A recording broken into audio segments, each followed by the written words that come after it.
imagine that that you're a fan of a sports team that you love, right? And they win, they win the Super Bowl, or they win, the NBA championships. How good do you feel?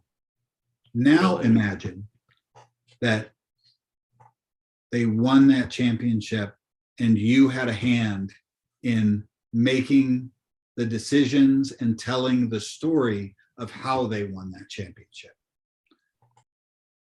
Legend of the Five Rings, or L5R for short, is a creation of Alderac Entertainment Group that transcends the boundaries of a mere card game. It is a story that unfolds the saga of Rokugan, a mythical land.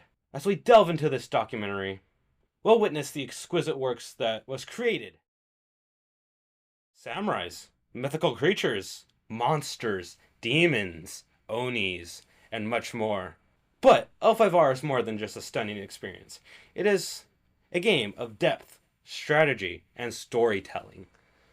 Through interviews with passionate game designers, we'll uncover the essence of L5R, a game that invites participants to embody the spirit of a samurai warrior, navigating the delicate dance of loyalty, diplomacy, and warfare. Each card in this well-crafted deck has the potential to shape destiny for your clan, fighting for control.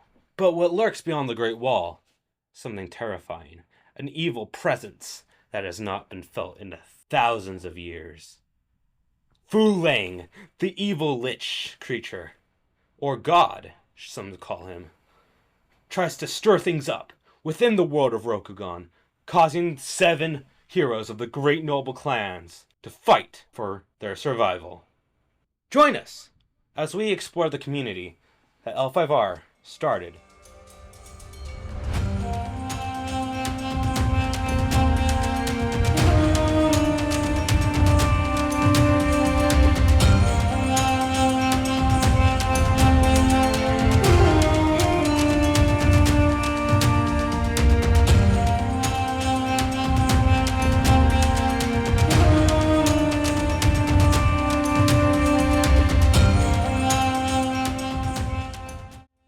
My name's John Wick. I'm a game designer. I design games. I was on the design team and design games for things like Legend of the Five Rings and Seventh Sea and Orc World and a whole bunch of other stuff.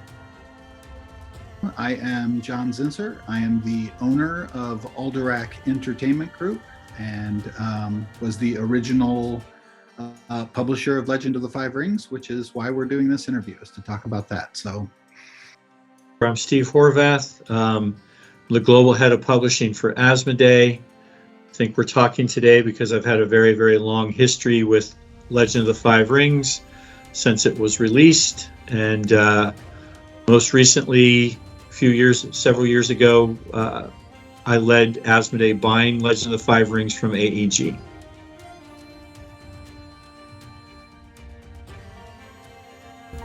My name is Ryan Dancy.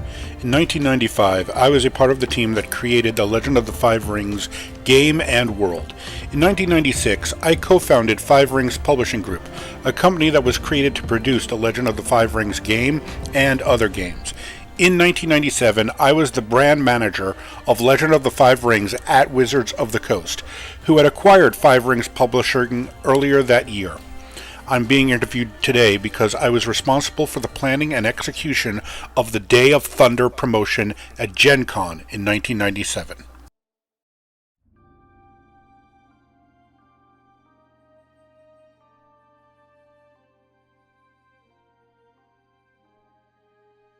we had a number of people who had, for some reason, decided to take jobs with us or do internships. Dave Williams, who is the games designer, a genius game designer.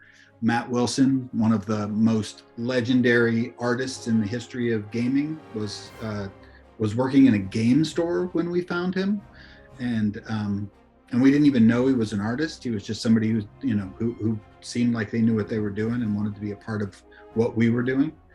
And John Wick, who was one of the best writers I have ever met. Those three people sort of formed the nucleus of our creative team, and they had friends that they had brought on board. we all sort of came together and had big whiteboard sessions where we just sort of brainstormed ideas for what L5R could be. And then from those whiteboard sessions, the creative team ran forward and kept moving.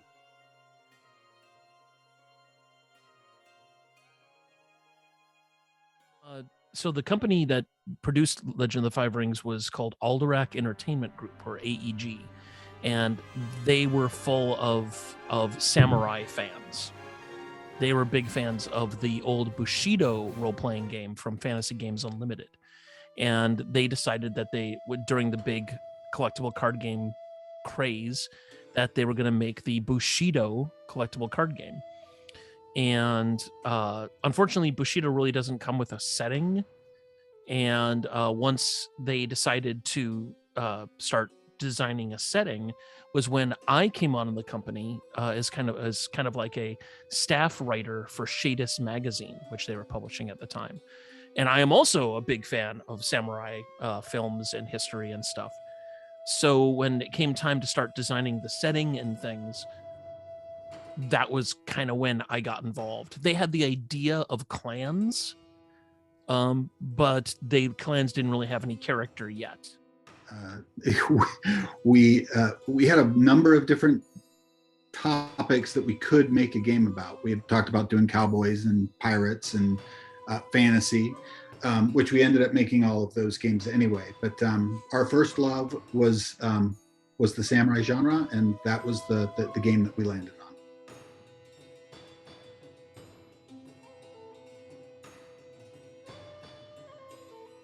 So we had kind of a perfect storm for L5R. In the early days of our company, we were we had a very interesting sort of magnetic ability to sort of draw talent into our company. I was part of the team that designed the character of the clans and things. And then eventually I was the guy who wrote all the flavor text and created character names and kind of gave character to everything. It was a cooperative effort. There was a team, and the team really worked together to create the product.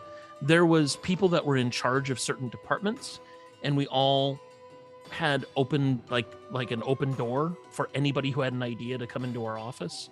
Dave Williams, who designed all the mechanics, he had a whiteboard that you could come in and write down card ideas on the whiteboard. And the same thing with me. A lot of the character ideas came from me, but they were also suggested by other people who came in and said, I have this idea. And of course, when you have a team like that, sometimes, like Dave would say, you'd write a card idea, and he goes, yeah, that's already in the game.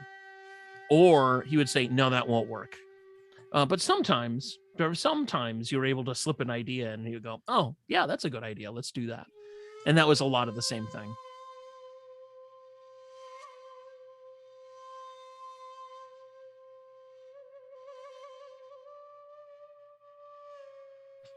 A lot of things. We're all fans of the Japanese director Akira Kurosawa. And so, yeah, and we so we would have film nights where we get together and watch movies. We're also fans, like we said, of the Bushido role-playing game. I was a bigger fan of Land of the Rising Sun. I was a huge fan of Usagi Yojimbo, and so a lot of that came into it too. And the secret ingredient, I believe, for the storyline and for a lot of the things that came out of Legend of the Five Rings was the film Big Trouble in Little China. Which is the secret ingredient that makes everything work. If you look at Big Trouble in Little China and you look at the first storyline of Legend of the Five Rings, I just ripped it off. Just ripped off the storyline. Here's a small group of heroes who are going to confront this immortal, evil, undead god. And the way that they're going to defeat him is make him mortal. The first thing that we actually did was was start to design the universe in which L5R was set in. We knew that there was going to be clans. We knew that we were going to go into detail on the individual characters. We sort of accidentally psychographically built the factions so that they would be so that different personality types would be drawn to the different clans. That was something I wish I could say we did on purpose, but it turns out that we did it anyway. And then we identified what vision we wanted to have for where the game was played. We didn't want it to be a game, like a fighting combat computer game where 2 or 3 characters fought against each other. We wanted it to be a war simulation. And so once we knew that we wanted it to be a war simulation, we started talking about the things that would have to happen in a war simulation. And then we reverse engineered the design of the game from there. We stayed up. There was a story about how me, Dave, Matt Wilson, Matt Starosik stayed up all night one night and redesigned the game from scratch because it just wasn't working. And we completely redesigned this game from scratch. However, I was very proud that one time I said we should use Sun Tzu's terrains in the game, and no one had read Sun Tzu. And I went, how can you do a game about Japanese warfare and not read Sun Tzu? And so we went to the bookstore and we got the really cheap little copies of Sun Tzu. And I was like, we should use his terrains, difficult terrain, and all that kind of stuff. And we put those into the game as a card type, defines what the battle is. But it was my idea to do it. But again, it was Dave implemented them. He was like, okay, this is how we're going to do them. That's a really good question. So in the game, we would have storyline tournaments where the outcome, that the tournament actually had a theme, the Battle of X, whatever that was. And the idea is that because everybody is playing a clan, you're playing the Lion Clan, I'm playing the Crane Clan, he's playing the Crab Clan, whatever. And whichever deck won that tournament would get the benefit, or whatever, would get the story outcome of that tournament. And that was something that I brought to the table. And I was inspired by the On the Edge card game, which was doing this neat thing where On the Edge is a card game set in a city, and when expansions came out, newer versions of older characters would come out that were representing the change in the city and how factions were shifting back and forth. And I was like, we should do that. We should do that where things are moving around, and sometimes characters are this way and sometimes they're that way because they're characters and it's a story and things change. And so that led to the idea of doing story tournaments where the players would determine the outcome of a story. And one of my favorite examples of that was when at one of the stories, the 2 lion decks were facing off, and one of the lion decks brought out the clan champion, brought out the biggest card in the game, and the other player used the imperial favor to send her home bowed, to send her out of the game. And I saw that, and I had not thought about it was such an important element of the game. It had to be reflected in the ending. So I'm spending the last 10 minutes of the game taking notes and going, okay, what does this mean? And interpreting it. And that was a lot of story tournaments, was watching the games and watching which decks played which deck and which characters were important elements, and then translating that into a story. It was challenging, but it was also really rewarding when players, you get that audible gasp of players going, ah. And for me, it had to be because it's samurai tragedy, and there is nothing subtle about Samurai Tragedy. You just put the subtle tool away because it's all big movements, big emotions, big everything.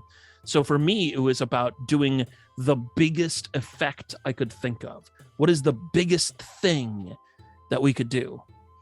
And that was, if with that compass, that kind of guided me toward the direction I wanted to go. It's like, if I'm going to do a really big effect, what is the biggest thing I can think of doing?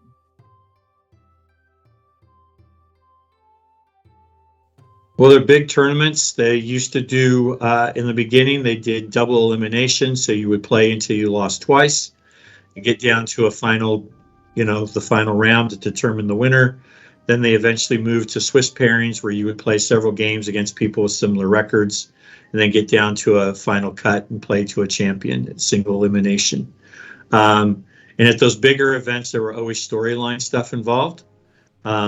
Not just at Day of Thunder, but a lot of the big convention events, you were playing for some kind of storyline prize. And that's something that's very compelling to the players. I mean, I saw players over the years that would play decks that were not as good as they could be because of storyline implications.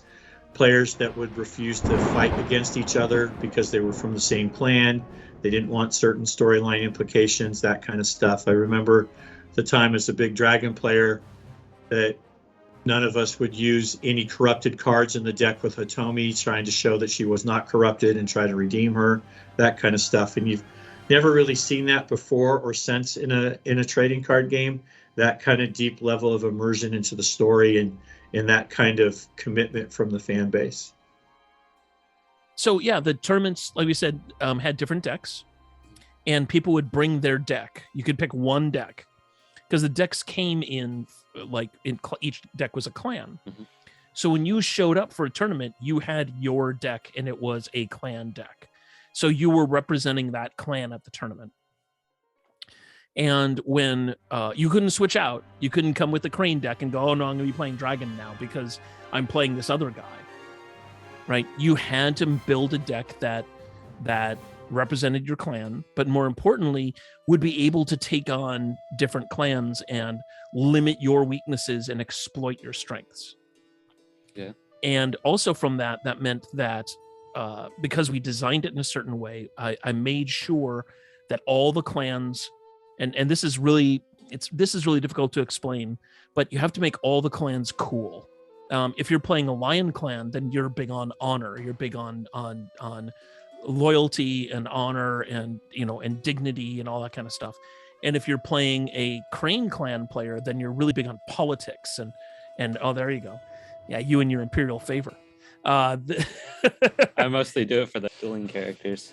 Oh, there you go. So so each clan has a flavor, and what I wanted to do was kind of like make that flavor as potent as possible to appeal to that kind of player. And then writing the characters and the flavor text, that was that was where my part of that came in. The mechanics part of it is where Dave came in, and the art part of it is where Matt Wilson came in, and making characters that you're like, oh. And one of the things that we tried to do with the art and the mechanics and the story was to make you feel like I want to play that character in a game. I want to. This is my person. Right? Everybody had their favorite character. And so when you come to the tournament and your favorite character comes out and I'm there taking notes, you want to make sure that character does something. We had people who came to tournaments not to win, but to make sure I saw what they did. That would probably be me. Yeah, and you aren't alone. And you know what? That would be me too. Because I know I'm not going to win the tournament. I'm not that good of a player. But if I can impress the person who's there taking notes, then I win. Right? I'm kind of playing a different game than everybody else is. Right? So that's kind of how tournaments worked, where people would do things that would not lead to a game victory, but would lead to a story victory of some kind. And that was really cool. Can you tell us about the Day of Thunder?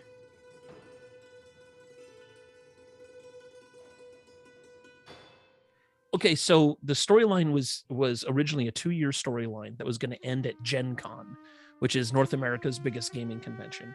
And the Day of Thunder was when the 7 Thunders, the 7 heroes of Rokugan, would face off against the evil Unspeakable One and defeat him. And again, this was a huge tournament. There were hundreds of people who signed up for it, and they brought their best decks and they brought their favorite clan with them to play. And the deck that won the whole tournament, that character who represented that clan would defeat Fuleng, the unspeakable horror monster lich thing. And that's what it was. And so it was a huge deal. We had people coming from all over the world to play at the Day of Thunder, and it was incredible. And I will never forget this. I will never. One of the we're all standing, and the final game happened at the EEG booth, and there were, I don't know how many people, but there were people, so many people that security came and said, if you don't, you have a limited amount of time to do this, because we got to get people out of the aisles because it's a fire hazard and all. And like, we had people surrounding the booth, and there's all these people, and it's the end of the story. All of this work that we put into 2 years of really, really hard work to make the game work. And I'm standing next to Zen Fawkes, the nefarious Dr. Zen. It's his real name. His name is Zen Fawkes, and he's a doctor. He has a doctorate in crabs, and he's a big crab player, of course. And I was there. Dave Williams was there. John Zenzer was there, and it's the end of the story. And for me, it was like a big emotional release because it was the end of the story. And I'm getting a little teary-eyed, and because it's big emotional thing. And John Zenzer's over there, and he's crying, and Dave Williams is crying, and people are crying, and it's big emotional thing. And I'll never forget this. Zen Fawkes turns to me and he goes, "Look what you did, John." And I went, "It wasn't me. It was, it was a combination of things. It was Dave doing mechanics and all that." And I believe that. I 100% believe that. The game would not have succeeded if not for the whole team. But then, and I was like, it was a whole team effort. And Zen said this to me, and it's not, it's true, but it's also not true. And he said, "John, nobody here is crying because the archery mechanic is cool."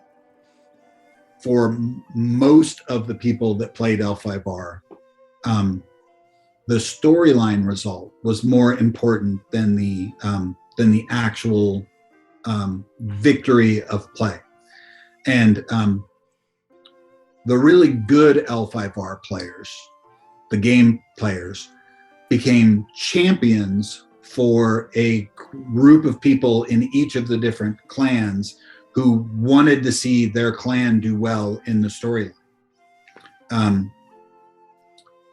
We were very surprised that the players took it upon themselves to do things that you would never have seen in a Magic tournament or a BattleTech tournament.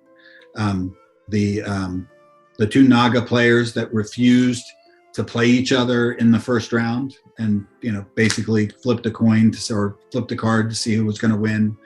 The 2 Dragon players who left the room to go play their match, and when the judges were like, "Well, where are you going? You can't leave." And they're like, "We're the Dragon, and we're having this fight amongst ourselves. We fight in private. We're not going to fight for the people to see our match. We'll come back and tell you what the result was for that." Those little things on the first day of that tournament told us that we had created something more than just a card game that people were testing their skill as being players at. We had invested people into that property at a very deep level, and they felt ownership over the way they acted when they came and played in tournaments. That was their World Championship event, and it was also the accumulation of the first 2 year story arc, which came down to whether Fu Lang was going to win and 1,000 years of darkness would reign, or the heroes of Rokugan could save the day, like they did in the history of the game 1,000 years ago. They'd faced a similar situation, and so it was a 360 some player tournament, I believe, and it went over a couple days. They had decided to do double elimination for that, so it went on forever.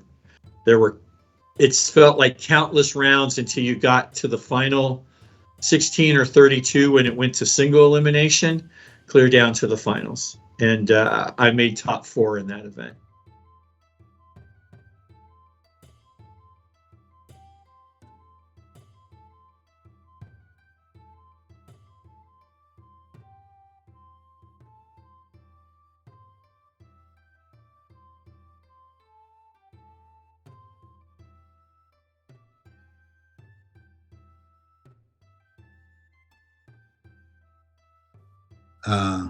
I always get a little emotional when I think about the Day of Thunder. So when the event was just starting, my favorite thing that has ever happened at any L5R event was the rallying of the clans during that first day. Somebody jumped up on a chair and screamed, Lion Clan, let me hear you roar. And a whole bunch of people in the room sort of cheered. And then, then Crab, show me where you are. And, a bunch of Crab players, shook their banners and screamed and yelled. And we went through all the clans. And at that time, I think there were, don't quote me, but there were 9 or 10 factions, including Yoritomo's army, the Mantis. And but the Mantis were desperately underpowered, not a clan that was, had any chance to build a deck to win the Day of Thunder. And so when it came to the announcer guy on the chair screamed, "Mantis!" There was dead silence. And he said, "Mantis, where are you at?" And this one kid in the back put up his arms and went, "Yoritomo!" He was the only Mantis player in the room. And the crowd just went nuts. They went crazy. It came down to a final battle versus good versus evil. John Wick was reading off every time a clan got eliminated. He would read off he would burn their scroll for their story, because that wasn't going to happen. There were a lot of back deals trying to be made and brokered, and people trying to lobby to one cause or the other. It was a lot of fun. It was a lot of fun, very, very memorable. And to see the different clans fall. In the top 4 match, I lost a mirror match to another Lion player, Chris Bergstrom, after I had lost my very first match of the tournament to a Unicorn player somehow. And I didn't lose again until that Final 4 game.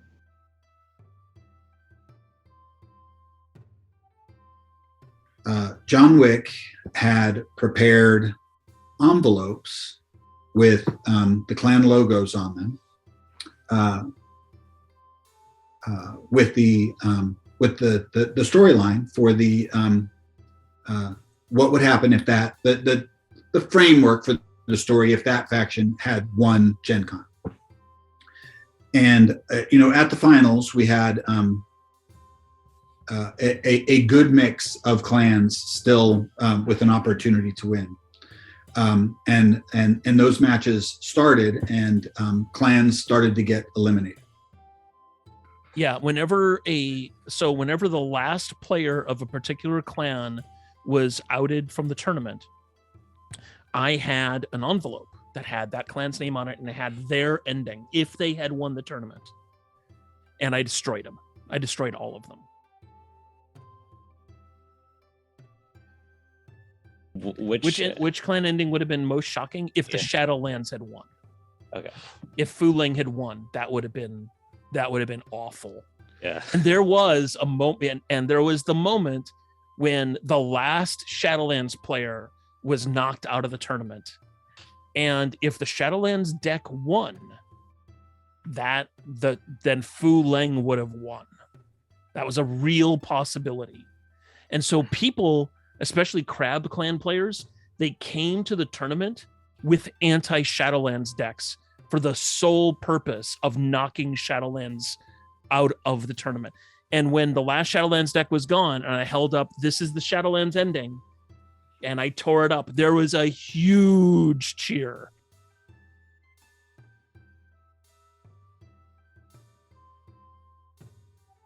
Oh, in the final game, final game, the Lion and Crane player came to me and said, John, we don't want to fight.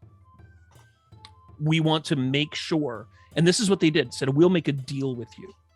We just want to make sure that the regardless of whether the Lion guy wins or the Crane guy wins, that Fu Leng does not win. We don't want to fight. We want to fight Fu Leng. And I was like, okay. And they said, so what we're going to do, this is what they told me. What we're going to do is we're going to play until it's clear that one of us is going to win. And we're not going to make the last move, and we're going to shake hands. Did they give you a story of they wanted, or it did. I had so what happened was I had to rewrite the ending. I had to write a brand new ending on the spot that had the Crane and the Lion, because the two members of the Crane and the Lion,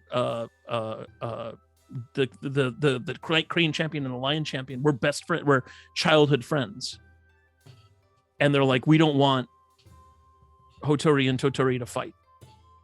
We don't want that. We want them to team up and defeat Fu Leng. So I had to write a brand new ending, and I made it up on the spot. I didn't have anything written down. I just made up how the story ended on the spot, and that was pretty epic. I mean, you can't ask for a better ending. That our game was designed to do that, to make people care about their clan, care about the characters, and care about Rokugan. And we succeeded. It was pretty awesome.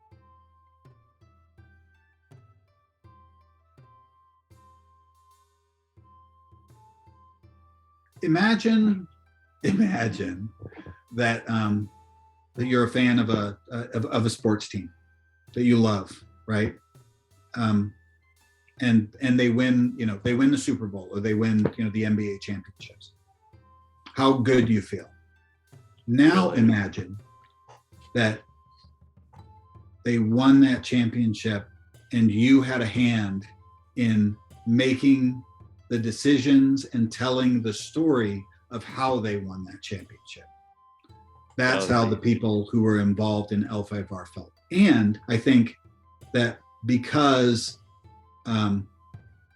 every clan had a climactic, great moment in that story, from the Phoenix down to the Yoritomo guy to all of the clans had their special moment in that Day of Thunder where they did the thing that they needed to do, and the characters that they loved did cool things. And more than AEG telling a good story, we were telling their story, right? The story that they had shown us through the events and the things that they had done. You can't replicate a feeling that when you've worked for something and then it comes to fruition in such a great way. It's hard to describe the elation that you feel and the joy that it imprints on you for life. I mean, that was how many years ago now? 25-ish. 25-ish or more. And I mean, I think you can tell from just how excited I am when I talk about this. I get excited about things that are happening at AEG all the time, but I don't get this excited. Oh, there were a lot of grown men crying that day. Absolutely. There were. No joke. People were sobbing. People were on edge. It was really powerful. John Wick is a great storyteller at the time. He really got the crowd involved as he would tell the different stories and get rid of the envelopes for each clan. He made it very dramatic. And then every round at the end, there would be a little bit more of the story as how it was evolving. So it was very powerful. And that event has kind of taken on a mythical kind of standing, right? Where I know people that I've talked to people 20 years later, and they're like, oh, you were top 4 of Day of Thunder. I'm like, well, yes, but there've been countless other major tournaments, but the whole storyline aspect, and at that time, AEG was saying that the game was going to end after that. So it was even more powerful.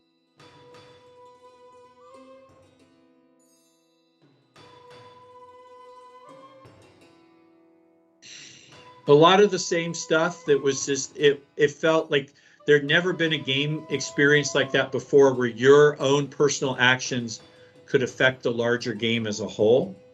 And it was really exhilarating to be part of that. So I was very fortunate to be a pretty successful player throughout my time in the 90s playing the game. And so I got to affect the storyline a couple times. And that was a really cool, it was just it's a powerful feeling. It gives players a real sense of agency, and that they can really have an effect on what's going on. And it gives you kind of a sense of ownership of the game, I guess you would say. And so it just, if it's a storyline, that kind of fantasy samurai setting like that, if it's something that you're interested in, like I am, it's very, very powerful. And I can tell you, actually, I'm in my office here. I'll show you here for a second. Let me turn off the blur. I just realized that I have something that you might want to see here.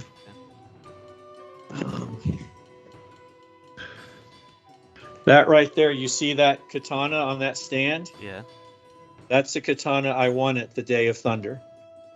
It really, it's something that people always ask me about. And people still want to talk to me about it. You know, and it sometimes it feels like you're the Rolling Stones and you put out a new album and everybody wants to talk about Beggar's Banquet. You know, wants to talk about what they were doing in the 60s. But at the same time, I wouldn't be here if I hadn't worked on L5R. I wouldn't be working for Chaosium if I didn't do L5R.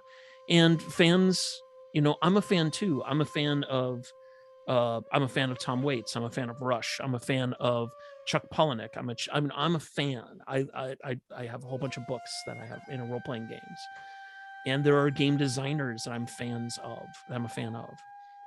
And so I understand when people say, hey, do you want to talk about L5R? You know, I've got time. I've got time to talk about L5R because it was important to me. It still is important to me, and it's important to them.